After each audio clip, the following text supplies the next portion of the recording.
was a great lad.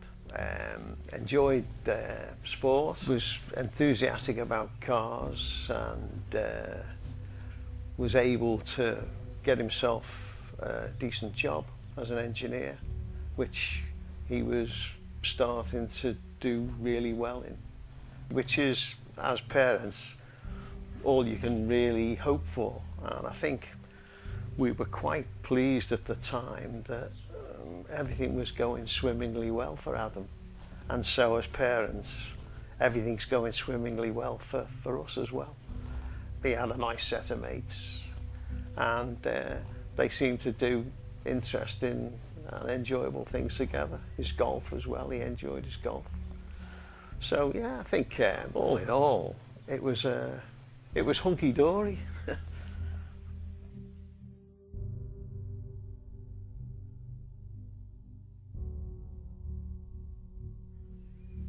If I go back to the night before, it was a normal night.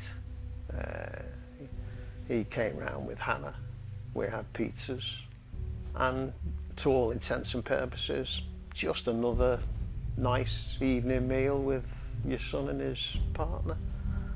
And I've got to say, no inkling as to any other possibility than a normal day following.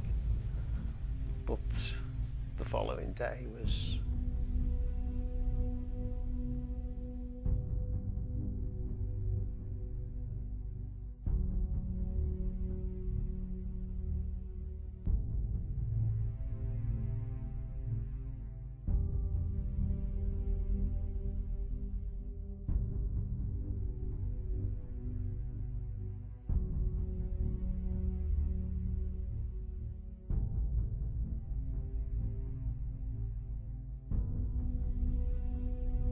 the shock was just unbelievable. When the police came to the door, it could have been for a myriad of other things, not for Adam. And when they said it was Adam, it was just a massive shock. How could that happen? Just, you know, he passed away on the plane, couldn't be revived, and they were investigating what the possibilities of his death were.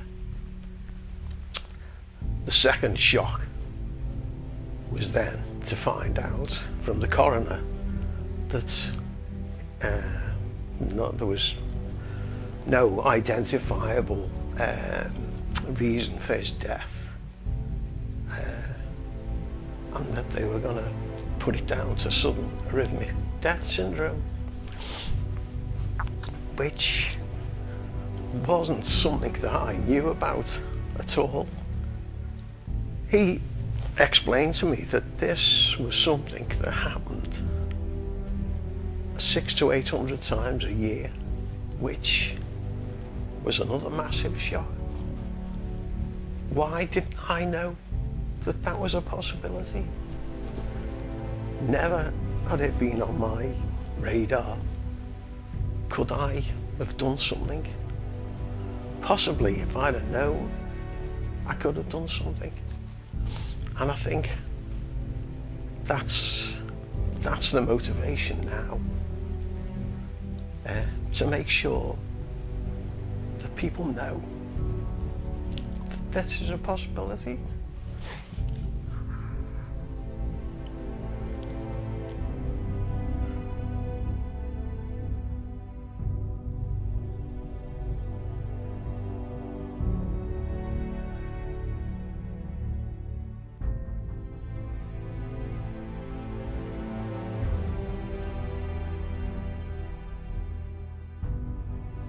Once I'd found out that it was affecting between 600 and 800 young people, so aged between 13 and 35, it was something that we maybe could affect. And then I learned that Cry had been doing this for 20 years.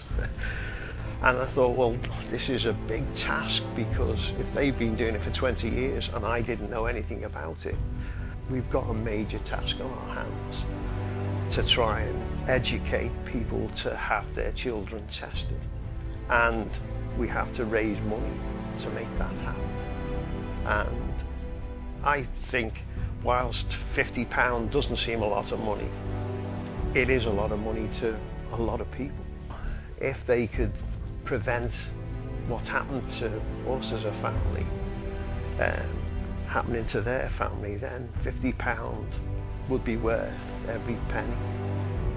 And so I think that's what's motivating us to move tail forward in our area and support all the other families in other areas that are doing the same thing as us, who've been affected the same way as us.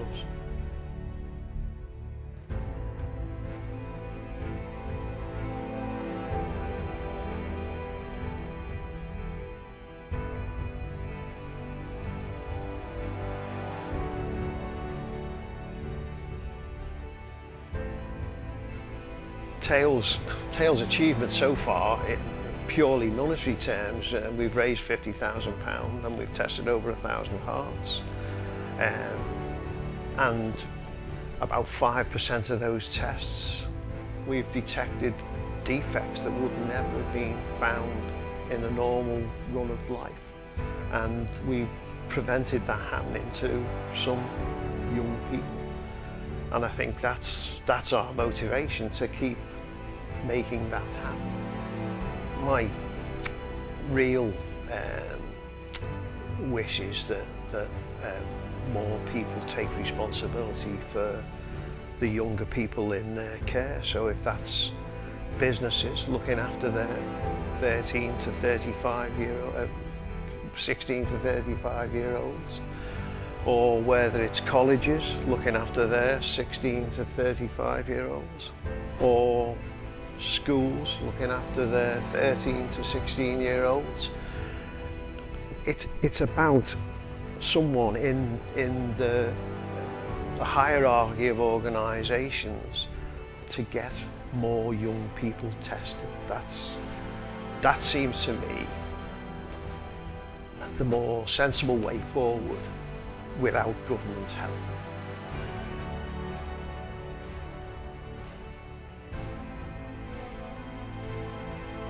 The biggest fear is that people only act when it happens to them or someone close to them. What we really need going forward is people to act now.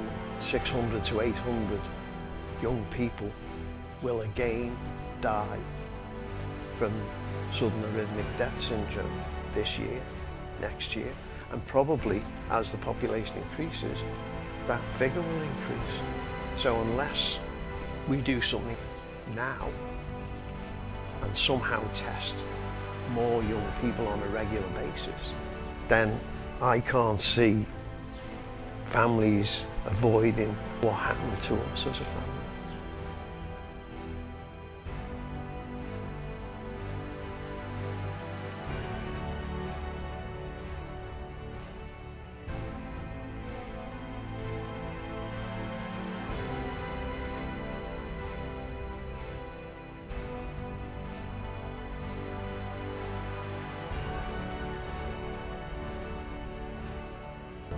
I can't tell anyone how to overcome the death of their child, but I certainly can make people understand that there is a possibility to stop that happening to their child.